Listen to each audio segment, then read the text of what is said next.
This is the Born to Be podcast, where we believe you were created on purpose and for a purpose. Each week, we deliver inspiration and interviews with today's top thought leaders who are living out their unique calling every single day. Are you ready to discover your true identity and become who you were born to be? The future is yet to be created. And now, here's your host, Darren Earlywine. It's time for another episode of the Born to Be podcast. Welcome back, my friends. Joined once again by my good friend, Ryan Allward. Ryan, what's up, my friend? How are you, Darren? I am splendid. Ryan, a couple weeks ago, you got the opportunity to sit down with one of your, top artists that you enjoy, Gavin DeGraw. That's right, a songwriter who I've been really following and looking up to since I first saw him live here in Indy in 2005. So been a fan of his for 12 years now. Actually got to meet him through my experience with Straight No Chaser, the a cappella group I was a part of. I arranged one of his songs that we performed, and actually in a really cool chance encounter got to meet him and thank him for his music, and it was really cool to just connect with, one of your musical heroes. It was really Absolutely. fun. But he's a great guy, and he's on tour now promoting his new album, which is called Something Worth Saving. It's a great album. You can check it out on iTunes, but yeah. Absolutely. And he came through here in Indiana a couple weeks ago. Was up in Wabash at the Honeywell Center up there. So it's cool to have him back in the state. But this interview, what are some of the things you guys talk about in this interview, Ryan? Man, one of my favorite parts was when he was sharing the story of the moment he decided, okay, I want to be a musician. Like, this is what I want to do. This is what I feel like I've been born to be. He was at a Billy Joel concert, and this moment of just clarity hit him, and it was really cool to hear how his family responded to that. I think he said he was like 15 years old, and just one of those moments that, had they responded maybe one way, it could have been a totally different destiny for him. But the way that they surrounded that and embraced that conversation really set him on a path to discovering who he was born to be. That's awesome, dude. Yeah, there's also a part, I think, towards the end of the interview where he talks a little bit about how his journey kind of in faith kind of started getting stirred up. And then one of the unfortunate parts about this interview is that we came up against a pretty hard stop time-wise and had to cut it off. So this one ends with a little bit of a cliffhanger. Yeah. And so we're actually actively working to sit down again with Gavin to see if we can't kind of get part two of an episode and let him unpack that moment, which I think was prior to him writing one of his big hit songs, Chariot, right? Yeah, it was the first big album that he did, as a solo singer-songwriter. But he was back in his old church back in upstate New York, and he was sharing the story when the pastor said, hey, if anyone out there is, run from God and wants to come on back, here's your moment. And so Gavin's sharing the story, and he's like, well, you'll hear it. You'll hear it. Yeah, it's a good cliffhanger. So we didn't totally mean to give you a cliffhanger, but hopefully we can follow up with Gavin and get the rest of the story. But I know you're going to enjoy this interview in this episode of the Born to Be podcast. And here it is, our interview with Gavin DeGraw. So, Gavin, what would you say that your calling or your purpose is? I mean, on the show here at Radio Theology, we believe that we're created on purpose for a purpose, and we really want to inspire Hoosiers to find their calling in life. What would you say that your purpose and calling is? Well, I'll turn it from I'll take it to basically my goal as a kid, right? Yeah.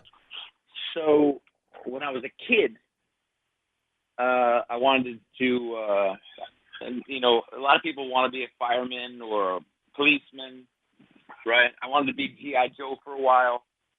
But I wanted to ultimately, once I decided, I said, you know what? I want to be a doctor. I want to be an ophthalmologist, right? Because I thought I want to make the blind see, I thought I want to do what Jesus did. How could I do something like Jesus did? I thought, I can make the blind see, if I was an eye doctor, right? So, I wanted to play music. I loved music at the time, but I thought music would have been a selfish path, right? Yeah. And so I was apprehensive to pursue it. I said, well, I'll do this ophthalmology thing, because we were heavily raised in church, and we spent a lot of time in church. That was a large portion of my childhood, church and church people. So that was the constant conversation. So anyway, that all changed when I went to a show. I saw Christmas came around one year, and we got Christmas present was tickets to a Billy Joel concert. I'm 15 years old at the time. We get to the show, and it's my parents and I, my brother and my sister. And concert's going on. I'm looking around the concert. And for the first time in my life, when I was looking at the people around me, not just my family, just strangers, like overwhelmed with joy. That's the first time in my life I said to myself, wow, music is medicine. This would not be a selfish path. I can help people. I can make people happy. Yeah. And it was the first time I'd ever thought that about music. And after that show, I got in the car with my parents. I remember I was sitting behind my father's seat. He was driving, and I said, I think I know what I want to do now. And that was the moment, that was the day I decided I will play music for a living. It was at a Billy Joel concert. Because I thought it helps people. Music is medicine. And that was what allowed me to make my choice. So it came out of, ultimately, there was a religious foundation for that. And then it turned into it allowed me to go to something that wasn't religious, but at the same time for the same purpose, ultimately. I hear you. Yeah, it sounds as though like the foundation was there as far as spirituality, things of faith in your family was already established, So for some people, it could be an uphill battle. Maybe they've had a bad experience with church or, people judging them or mistreating them some way. But it sounds as though you had a pretty safe platform to work from already. And then in the middle of thousands of people at a Billy Joel concert, the light bulb sort of went off over your head. What was your family's reaction to that? I mean, when you said, hey, I think I know, I want to do music now, how did they respond to that? All for it. All for it, absolutely. It was funny because I said, I think I know what I want to do now. My father said, what's that? I said, I want to do what he does, what Billy Joel does, what I just saw. That's what I want to do. And he said, it looks like fun, doesn't it? And I said, yes, it does. And he said, then that's what you'll do. Oh man, that's beautiful. And that was it. I was very fortunate in that I had a household that allowed me to dream. A lot of people don't, and I know that. We all, a lot of people go to Little League games and they see maybe there's a kid who's a good, a star athlete. Their dad's proud when they see him in that setting. And people are rooting for him in that setting, and I think it's almost more likely that you'll get more support playing sports if you're a standout than if you were playing music and were a standout. But perhaps that's because sports seems more like a meritocracy than the arts do, because the arts seem more of an opinion issue, and when someone's the greatest athlete, it's quite obvious. I hear you on that. You know what I mean? Yeah. I got to ask you, man. Like, so now, I'm seeing pictures on your Twitter and Instagram and stuff of you sharing the stage with Billy Joel now. That I cannot even imagine how full circle that must be for you. You've got to be pinching yourself that the guy whose concert inspired you to say, I feel like I am being called to be an artist and a musician and a songwriter. Now you 100%. Get one-on-one time with him in that world. I mean, what has that been like for you? Outrageous. It's really crazy. But when you look up to somebody like Billy, and I'm social with Billy. I like to say hi to him, and he's cool, very nice guy. And I still make it a point though to give him his. I give that distance as well though, because of where I hold him in my mind.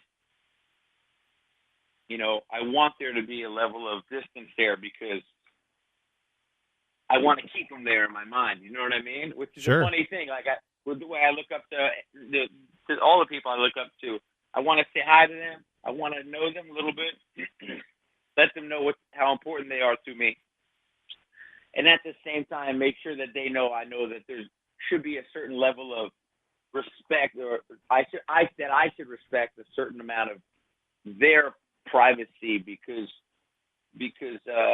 although I may know their music, it's an unlevel playing field socially. I hear you.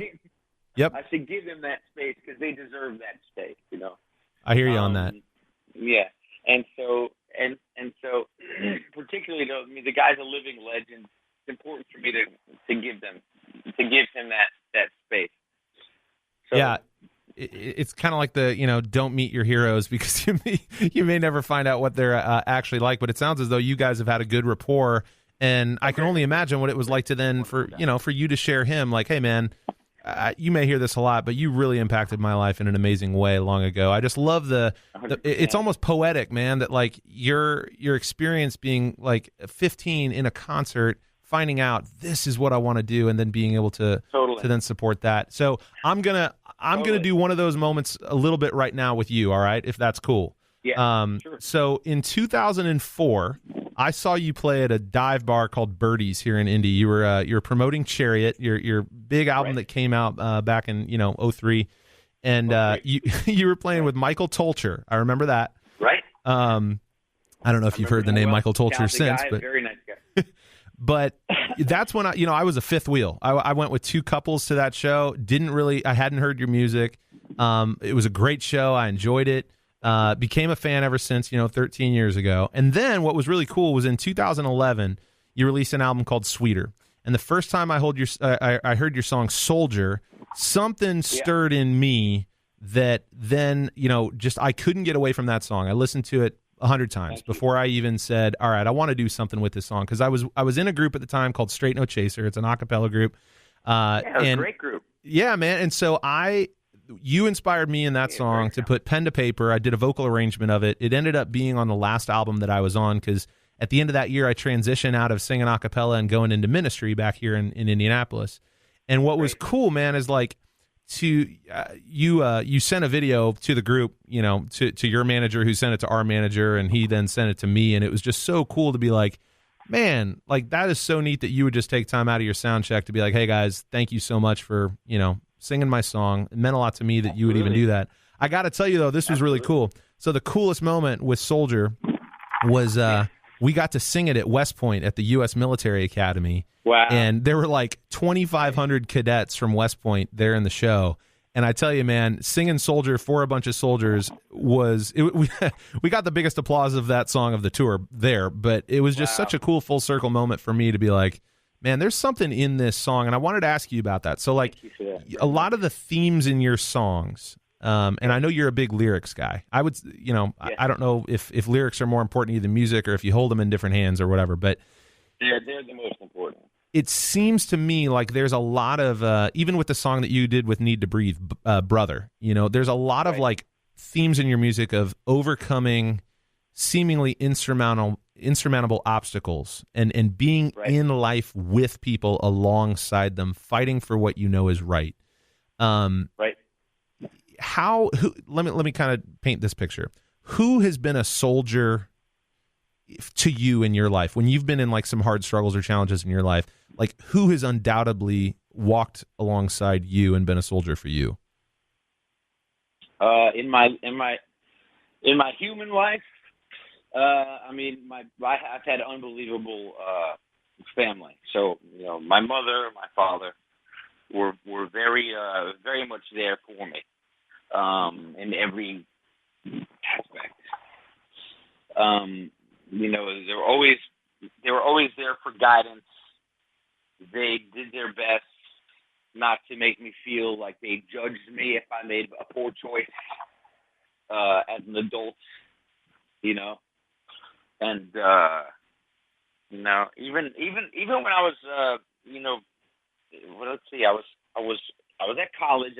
I had gone to a college, my first college, and I remember calling home, and I said I was calling my mother to let her know I wanted to drop out, and I was there for a vocal part of my degree that I was headed for was a vocal program, like a classical vocal program, right?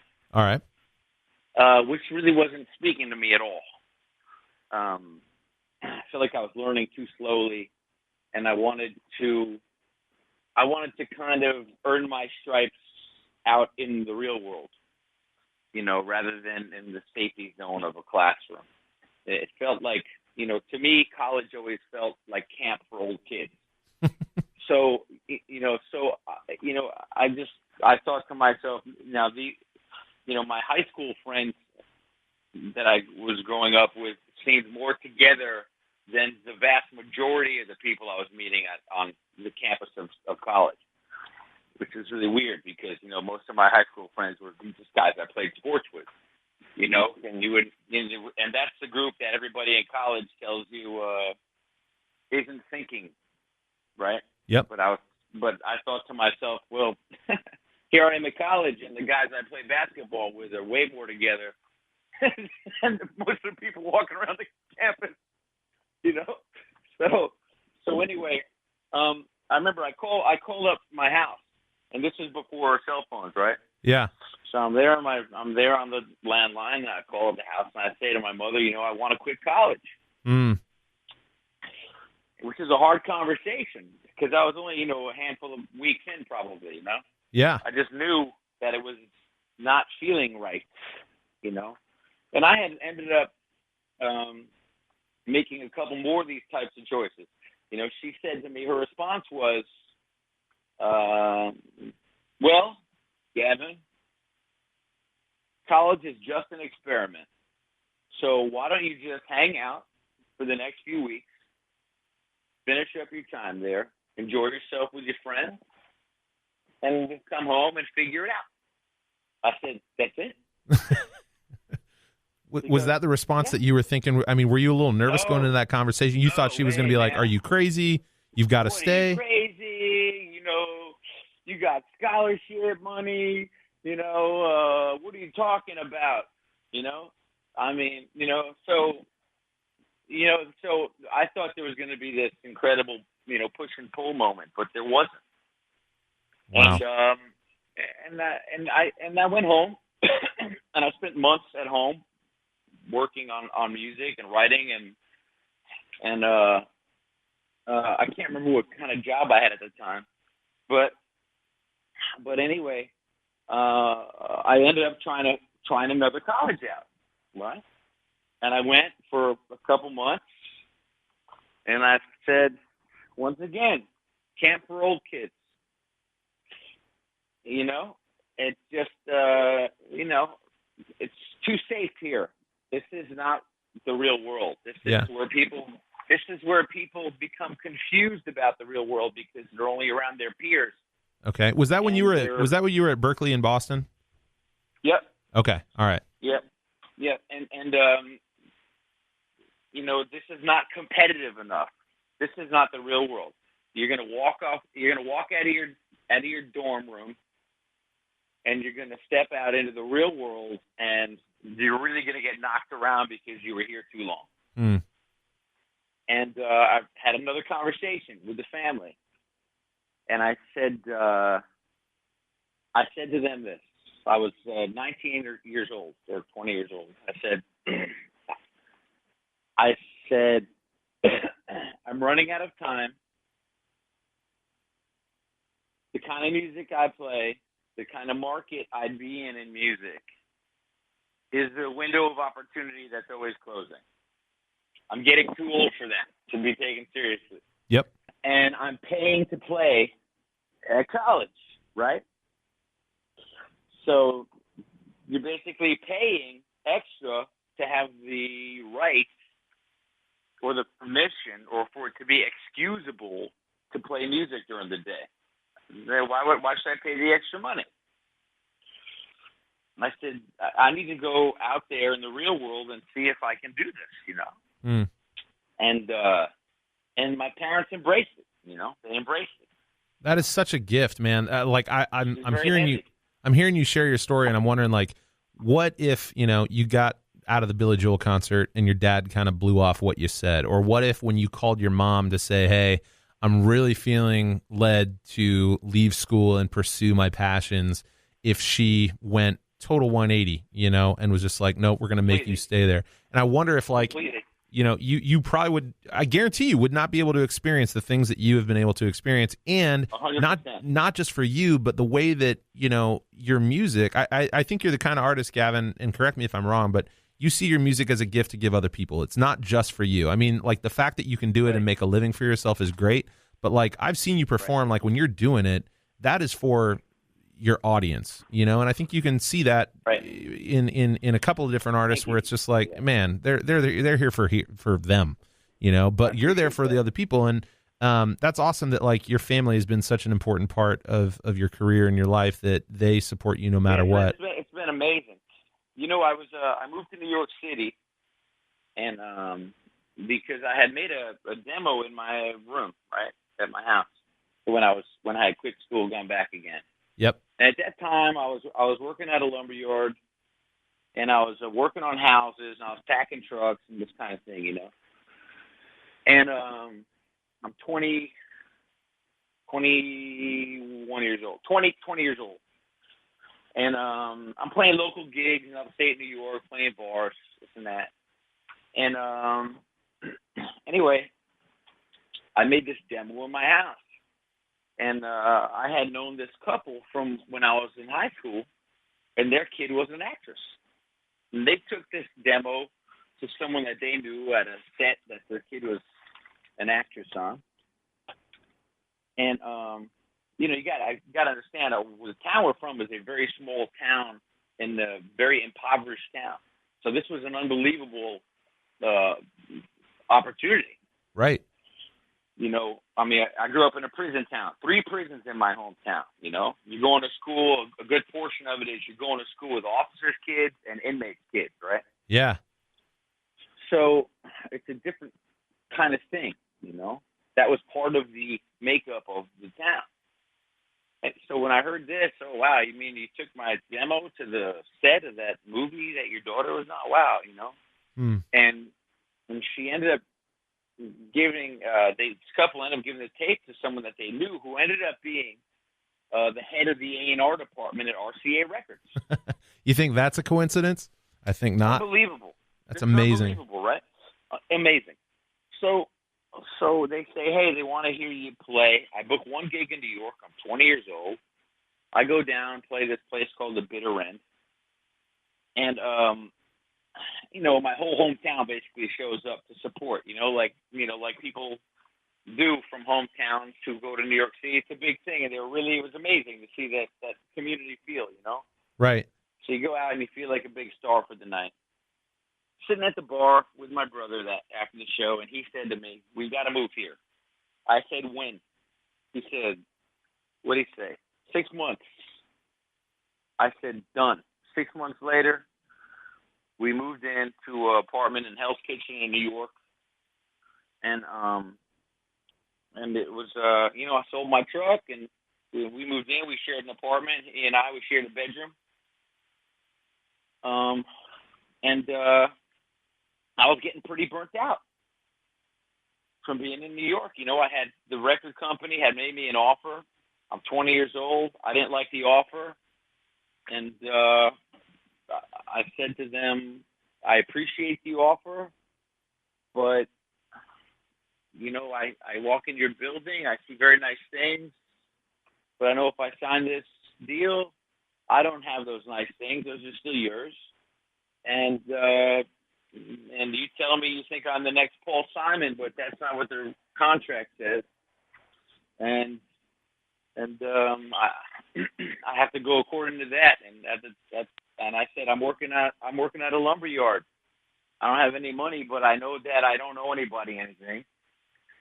And that's when we moved to New York City after that. So we're sharing this apartment, and I start getting pretty burnt out. Yeah. A few months later, I call home. My mother says, "Why don't you come home for a couple of days?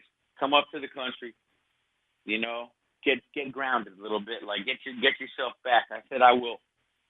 I go up that day. It's a Tuesday. We go to a church that night. That's one of the churches I grew up in. It's on the backwoods, back road. They got this guest speaker. He gets up. Never seen this man ever in my life. And he starts telling the story of Samson, my favorite childhood story, of course. As many boys love the story of Samson because we want to feel mighty, right? Yep. And he's saying when Samson was placed between the two pillars, he asked God to remember him when he was a good man. And he asked God to give him his strength one last time. That's awesome, and he man. said that even in that scenario, God was asking him, or he was asking God, to give him power. And he was saying at the end, even in that last moment, he was saying, it's never too late to get back to God, even in that scenario. And there I was, standing in my church pew. And he said, if anybody here wants to come up and get back to God, come on up. I was very moved. I mean, did you go to the front of the altar? So I did. The guy prayed over me. I went home that night and I began writing Chariot. Oh man, that's awesome. Dude, that's like, okay, here's what we're going to do, Gavin. I've got to cut it because our friend Zach, one of the DJs, he's got to get on air here. So what we'd love to do is follow up with you and pick up there, if you're down for it, between now and your show at Wabash, because I want to hear the rest of the story, man. And so we're going to follow up with you. Thank you so much for your time today. We're going to reach back out to your folks and get another, get the rest of the story scheduled. He's got to get on air here. But dude, that's an amazing story. We're going to leave it there, and then we're going to keep hyping up the show. We'll get in touch with your people, and we'll get the rest of the story soon, man. Sounds great, man. Thanks so much, Ron. I really appreciate it. Yeah, brother. Have a great show in Biloxi, man.